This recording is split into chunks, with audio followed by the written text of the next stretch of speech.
Some of our goals and expectations are probably similar to the past. I mean, we've been a team that for the last 8 years, 5 of those years, we've made a postseason game. So I think that's always a goal for our kids. You know, obviously we've been chasing Johns Hopkins. I think our kids every year want to compete to win a championship. So I don't think that's anything that is unrealistic. You know, we have a great group of kids. They believe in each other. And, you know, if we show up every week and we stay healthy, we're going to have a good chance to accomplish that. Some of our key returners on offense, you know, we're going to start with the quarterbacks. I mean, we returned 2 kids who have experience, Zach Bradley, Tanner Ersman, who are both capable of winning college football games for us. So we're really excited about that because that's a position where you need to have experience, and having 2 guys that have game experience is critical in case of injury. So we're really excited about that. Also on the offensive side, Talib Gerald, a 4-year player for us, who has just had an outstanding career. We're expecting big things out of him. So to have one of your leading rushers back is really important.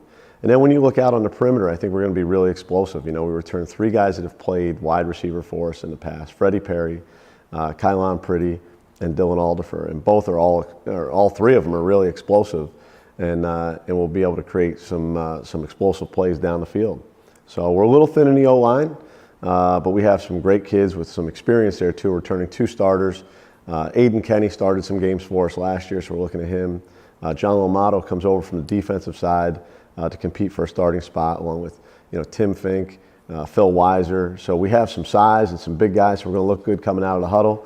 And like I said, those guys are working hard, and they're going to open up some big holes for Talib to run through. So, and then at the tight end spot, a guy who's waited his turn, who has had an outstanding spring, gotten bigger and stronger, Pietro Gaspari.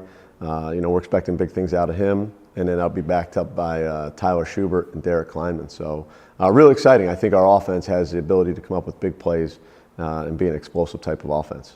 And on the defensive side of the ball, we have some really key returners. I still think it'll start with our secondary, who has 3 out of the 4 guys returning.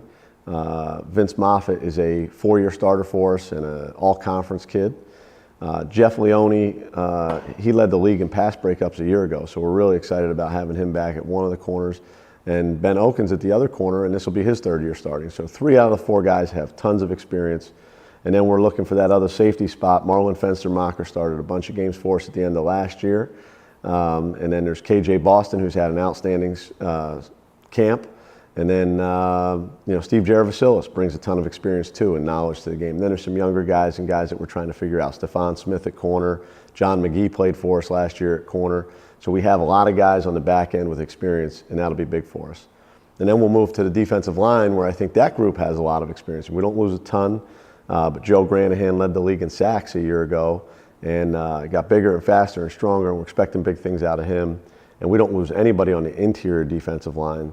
Mike Sullivan, who's a captain for us, Brendan Kilkenny, Tom Hurricane, and then Kevin Galton there. So we have 4 big athletic kids on the inside as run stoppers and can get after the quarterback as well. And then the big piece is going to be the other defensive end, where we did graduate a few guys, but Frank McGlinchey has moved to defensive end, and him and Jackson Hale, who are both sophomores, are big, strong kids that are playing extremely well. So, our goal is always to stop the run, and with those 4 guys, or 8 guys in those 4 spots, I mean, it gives us the ability to do that. Then at linebacker, we have a bunch of guys who have just been chomping at the bit to play. Now, we returned Dylan Jones, and Dylan started as a freshman and sophomore, so he'll be a 3-year starter. We're really excited about him. Seb Silva is another guy who last year didn't play much. He's a sophomore who it's exciting to watch him and how he's producing. Bobby McDevitt, Vince Speranza. That group of 4 right now, because they know what they're doing and how explosive they are. They're so fast to the ball, and they can just play with great intensity, and they're violent. It's a great set of linebackers. Maybe one of the best that we've had in my time here, and they just are not well known yet. But I think by the end of the year, people are going to be going, man, these guys can play football. So we're real excited about those guys. And then there's other guys there too in those positions. Connor Bannon, Jelijah Daniels, Matt Hamby. I'm forgetting names off the top of my head, but there are guys that are really coming along. They're going to be able to play college football for us this year. So we're really excited about that group. So we brought in 25 freshmen. We have an incredible group of skilled athletes that are just really, really shining in camp, and we're excited. I don't know how many of them will contribute early. I think as we get going, this year is the first time where we don't have any doubles. We're limited in really the amount of practice time that we have, so we're spending a lot more time with our older kids and trying to bring our freshmen along. So hopefully after a couple of weeks after the scrimmage, we'll get a chance to see who can really step up and maybe play a key role in this season. It's going to be hard, one, because we have a lot of talented older guys that are coming back, but again, with the limited practice opportunities, it makes it harder to get those guys ready for week one. But we're really excited. I mean, there's some really special kids in this class. They're a great group of kids. Just, you know, they're going to fit the mold of what we've recruited over the last bunch of classes, and we're really excited about them. Losing the production from last year's seniors class is going to be hard to replace because we graduated 22 seniors, and I think it always starts with senior leadership. However, we won't take a drop off in the leadership. The seniors that we have now are tremendous leaders. There's great chemistry. You know, but again, I think what it does is it's going to impact us in the depth that we have. You know, with 22 seniors last year, we had a lot of depth and guys that could split time and play a role in the success of our team.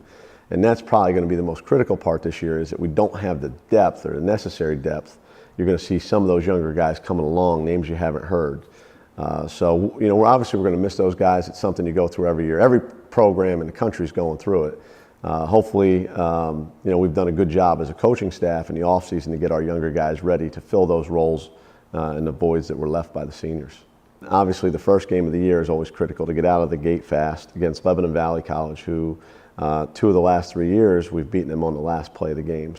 For us, closing down Williamson Field and opening up Shattuck Stadium will present some of the problems in itself of just the transition. So we have to get the kids not to focus on a new stadium, yet focus on our opponents week to week. You know, when you look at the transition, it's going to happen right around the time we play Johns Hopkins, which every program in our conference has them circled because they've been so successful, and that's who everybody's chasing. So that's a critical matchup for us. You're looking at a homecoming game of opening up a new stadium against your rival, Dickinson College, playing for the Conestoga Wagon, so it's the oldest rivalry in Centennial history. It's going to be an exciting day around a whole new venue. There's going to be lots of people there, you know, so I know our kids are excited. Again, we have to keep them focused on the task at hand, but there aren't many senior classes that get the opportunity to open up a brand new stadium while also shutting down an old stadium.